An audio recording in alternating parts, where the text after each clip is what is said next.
Y, en primer lugar, pregunta número 151-21 relativa a la situación social y económica de la comunidad autónoma, formulada al presidente del Gobierno de Aragón por el Grupo Parlamentario Popular, para lo cual, señor Beamonte, tiene la palabra. Muchas gracias, señor presidente. Señor Lambán, ¿cuándo tiene su Gobierno previsto acometer políticas reales, concretas, de lo que es paliar las consecuencias sociales y económicas de la pandemia en nuestra comunidad? Esta es la pregunta que le formulábamos por escrito y de la que se trata de hablar en estos momentos. Hace una semana usted manifestaba que venían curvas. Curvas, señor Lambán, bien lo sabe usted, vienen desde hace mucho tiempo. Y vienen desde hace mucho tiempo, vienen mal dadas. A veces ustedes se han negado a verlo, al manifestarlo. A veces ustedes no han entendido el camino y han demostrado que el camino era equivocado.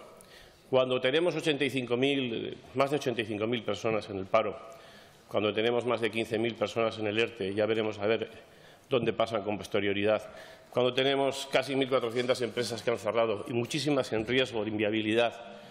Cuando tenemos más de 11.000 personas en el umbral de la pobreza y, además, casi el 6% en el último año. Estos son datos, señor Lambán. Pero, mire, más allá de datos, son familias. Son personas en dificultad, con graves dificultades. Son personas, además, que llevan más de un año intentando ver cómo conjugan el cuidado de la salud con el cuidado de la economía familiar. Porque estas personas no tienen dónde elegir, tienen que actuar en esos escenarios. Su Gobierno ha actuado en una sola vertiente prácticamente, en la vertiente sanitaria. Y no pueden ir sacando pecho de decir que tienen los presupuestos más importantes de la historia de Aragón, cuando están demostrando que son los presupuestos con menor capacidad de respuesta en la historia de esta comunidad autónoma ante un problema de esta gravedad.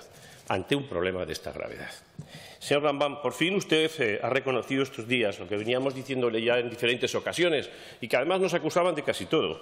Usted ha reconocido estos días que los fondos europeos permitirían una transformación de nuestra economía, pero bien es cierto que si se gestionaban correctamente, entendido también que no son el medio para salvar a determinados sectores sociales afectados por el COVID y que, por lo tanto, eso va a arrastrar al conjunto del tejido productivo ya en situación de dificultad. Bien, esa es la situación. La grave situación no permite parches, requiere políticas globales, reales, concretas para salvar al empleo y para salvar, por supuesto, también a lo que es el tejido empresarial. Políticas que todavía, le vuelvo a repetir, no se han puesto en marcha en nuestra comunidad y que cada día que pasa agravan muchísimo más la situación. Por eso, señor Lambán, entender que se necesitan líneas de liquidez más amplias, con pago a largo plazo, aplazamientos de impuestos, bonificaciones fiscales, incentivos o lo que es a la activación, cuestiones también de bonificaciones de cuotas a la seguridad social, o entender también la menor presión fiscal, o entender también fondos concretos con los que hacer frente a lo que son las financiaciones de las pymes. En definitiva, señor Lambán, hace falta, como antes le decía, una acción económica global, porque esto ya no va de un sector o de otro sector, esto va de todo en general. Se nos anunciaba ahora, por parte del Gobierno de España, un plan de 11.000 millones de euros. Parece que no son ayudas directas, cuando todo el mundo sabe que lo que hace falta son ayudas directas. Digo, parece son, que no son ayudas directas. Evidentemente, una quita y, según parece, fondos de recapitalización. Oiga, una quita para los fondos ICO y aquellos que tengan financiación ajena no perteneciente a fondos ICO, ¿qué hacemos con ellos? Oiga, y decimos fondos de recapitalización. Al fin y al cabo no son más que estrategias financieras para una empresa que se reestructura entre deuda y capital. Pero es que el riesgo de empresas que puedan dejar de ser viables, al margen ya de las que se califica como inviables, según el informe del Banco de España, dice que viene a requerir sobre los 20.000 millones de euros. Solo para eso, descontadas ya las que son inviables. Lo dice el Banco de España en su informe que ha sido publicado en el día de hoy. Y ahora nos toca ser valientes, señor Lambán. Tenemos que salir adelante y que eso requiere de un esfuerzo colectivo. Tenemos que dejarnos de los eslóganes y tener que ir a lo verdaderamente realista. Y si lo quiere hacer así, va a contar con el apoyo del Partido Popular, no lo dude. Mire, discrepar a veces, y perdón, señor presidente, discrepar a veces les irrita demasiado, pero entiéndanlo que, a pesar de esa piel fina que demuestran en muchas ocasiones, hay en el ánimo una buena voluntad, porque de esto o salimos todos juntos o tenemos dificultades. Ustedes no han tenido problemas de manos para aprobar ciertas cuestiones y, por lo tanto, no se nos tiene que reprochar. Ustedes tienen que entender que es tan legítima la acción de Gobierno como la acción de controlar al Gobierno. Eso es precisamente un ejercicio y un esfuerzo democrático. Que decir que se han confundido o que podrían hacerlo de otra manera no significa quebrar la lealtad ante un problema de la magnitud que tenemos con el conjunto de la sociedad aragonesa, sino se dice para que se puedan cambiar las cosas, para mejorar entre todos. Por eso, señor Lambán, yo lo que le digo es que abra de una vez la negociación de los fondos que puedan provenir de la Unión Europea. Que lo haga, señor Lambán, con el conjunto del arco parlamentario, en una mesa donde nos podamos juntar todos para conocer los proyectos, para ver qué proyectos se aprueban y para que así, desde ese consenso, exista mucha más fuerza en lo que es la defensa de los mismos. Porque usted sabe perfectamente, como todos sabemos, que no va a haber dinero para todos los fondos. Usted lo sabe perfectamente. Por eso no dilapide por cuestiones de prejuicios esa fuerza o esa gran fuerza que yo le propongo que podamos hacer entre todos en beneficio del interés del conjunto de la sociedad española.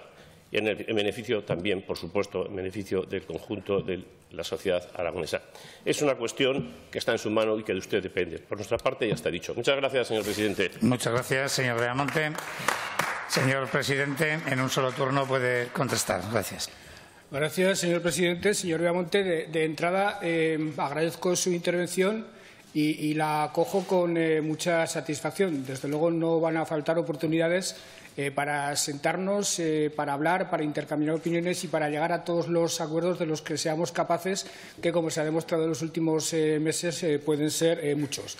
Permítame, no obstante, que le haga una breve recapitulación de cuál es la situación respondiendo a la literalidad de su pregunta. En primer lugar, respecto a las consecuencias de la pandemia en el terreno social, es obvio que han sido tremendas desde cualquier punto de vista, pero si algún alivio podemos encontrar en las estadísticas, lo podemos hacer. Oxfam acaba de decir que Aragón es la comunidad autónoma donde menos se ha dejado sentir en cuanto al aumento de personas pobres la pandemia, muy por debajo de lo que ha sido la media española. ¿Qué políticas, señor Beamonte, está siguiendo el Gobierno de Aragón para relanzar la economía y para relanzar el empleo? En primer lugar, estamos trabajando mucho y creo que razonablemente bien en todo lo que tiene que ver con el aprovechamiento de los fondos europeos en general. Sabe usted que al presupuesto inicialmente ya incorporamos los llamados fondos REACT, una cantidad importante de dinero que estamos en este momento planificando su aprovechamiento, y ahora estamos trabajando en la segunda parte de los fondos REACT, el llamado mecanismo de recuperación y resiliencia, que tiene dos vertientes. La primera son los acuerdos a los que los distintos consejeros están llegando con los ministros y que van a suponer la llegada a las arcas autonómicas de un importante volumen de recursos para biodiversidad, para agroalimentación, para rehabilitación de vivienda, para turismo, etcétera, etcétera. En este momento, el Gobierno de Aragón ya tiene confirmados entre 200 o 250 millones adicionales, insisto, para gestionarlos nosotros. Y, por otra parte, y por último, dentro de lo que hemos venido a denominar el Plan Aragón Puede, trabajamos con los empresarios aragoneses en colaboraciones público-privadas. Tenemos ya muchos proyectos, 150, con un volumen de inversión muy importante, que van a servir sin ningún tipo de duda para fortalecer más, si cabe todavía, a la economía aragonesa. En segundo lugar, estamos activando los motores estratégicos de la economía aragonesa, que funcionan por sí mismos independientemente de cualquier tipo de ayuda europea. Los indicadores en este momento, señor Beamonte, son muy positivos para nuestra economía en el terreno de la industria, en el terreno de las exportaciones, verdadero motor en este momento de nuestro sector productivo.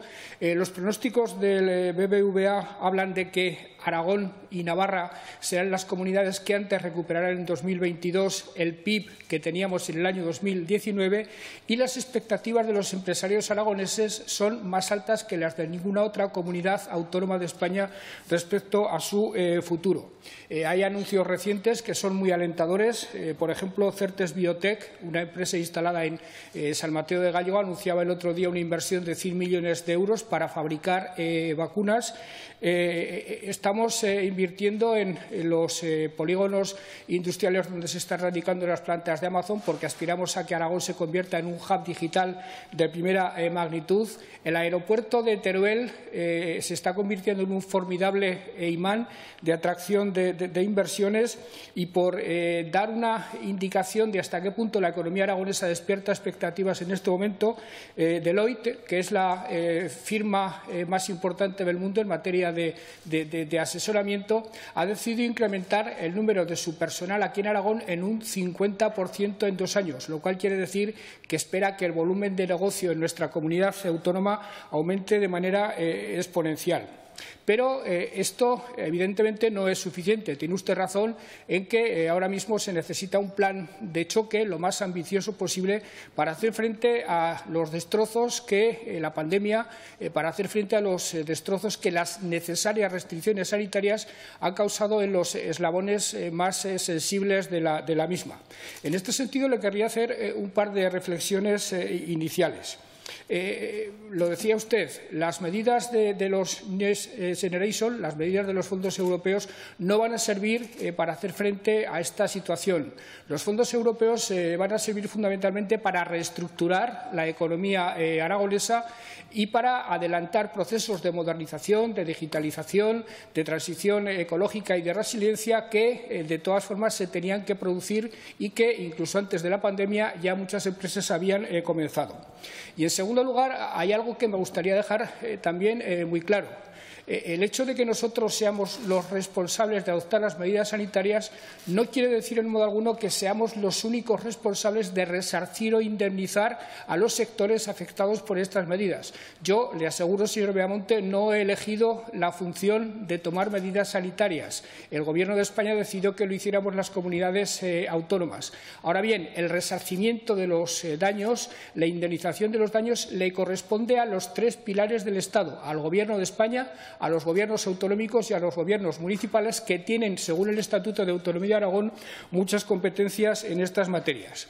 Lo cierto es que en el año 2020 ya utilizamos en torno a 100 millones de euros para ayudar a los autónomos, a las empresas en crisis, a la hostelería, a todos los eslabones débiles de la cadena a los que me refería hace unos segundos. Este año, en el año 2021, hemos puesto en marcha el Plan Remonta en la nieve y en la montaña, pedido por las comarcas, no es ningún invento del Gobierno de Aragón. En el INAEM se trabaja en un plan de empleo potente negociado con los sindicatos. Se ofertarán nuevas líneas de créditos y avales, y lo que me parece más importante, se está ultimando un plan de choque para la hostelería y para el turismo que estamos intentando cerrar, y espero que lo hagamos en los próximos días, negociando a 2 bandas. Por una parte, estamos negociando con las diputaciones provinciales y con la FAN, entendiendo que esa es la manera de hacerlo con los ayuntamientos y con las comarcas, intentando allegar fondos y repartirlos finalmente entre las 3 administraciones a base de que un 60% los aporte el Gobierno, un 20% las diputaciones y otro 20% los ayuntamientos y comarcas. Al igual que se está haciendo en otras comunidades autónomas como Valencia y otras del Estado español. Y, por otra parte, CEO de Aragón, la Confederación de Empresarios de Hostelería y Turismo de Aragón y Asociación Provincial de Cafés y Bares de Zaragoza están ultimando el correspondiente acuerdo para ver con qué criterios y en qué términos se reparten estos fondos. Hoy, le tengo que decir, bastante optimista al respecto. Espero que en muy pocos días se pueda alcanzar un acuerdo en las 2 mesas de trabajo iniciadas. Y por terminar, perdón por alargarme demasiado, señor presidente, y por terminar, señor Beamonte, desde luego yo no me irrito en modo alguno por sus intervenciones, por sus manifestaciones. Entiendo y respeto absolutamente la función de la oposición. Me parece tan absolutamente necesaria para el buen funcionamiento de la democracia como la función del propio Gobierno, y desde luego nos vamos a poner a prueba en las próximas fechas para llegar a acuerdos, y desde luego no dudo en modo alguno de su buena voluntad y y de su buena actitud para que todo este problema que tenemos planteado los aragoneses, los españoles y los europeos, aquí lo reconduzcamos lo antes posible. Muchas gracias, señor Gambán.